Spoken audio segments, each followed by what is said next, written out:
আসসালামু আলাইকুম। Hello everyone, কেমন আছেন সবাই? আমি আছি আলহামদুলিল্লাহ ভালোই। আজকে আপনাদের খুব মজার একটি রেসিপি দেখাবো। আমি আমার সেকেন্ড মায়ের হাতের মলা মাছের চচ্চড়ি ভীষণ পছন্দ করি। কিন্তু মা আজকে আমাকে মলা শুটকির চচ্চড়ি করে খাইয়েছেন। এটা যে এত মজা হবে এটা আমি কখনোই ভাবিনি।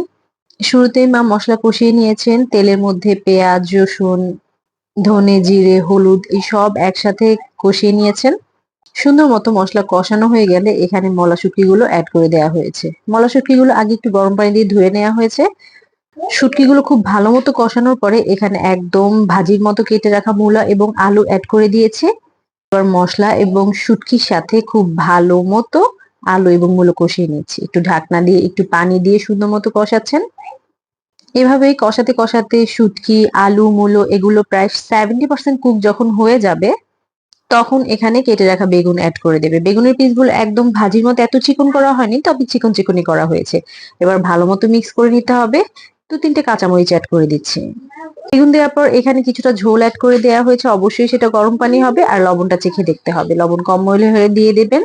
এরপর ঢাকনা দিয়ে দিয়ে ঝোলটি একদম কমিয়ে নিতে হবে।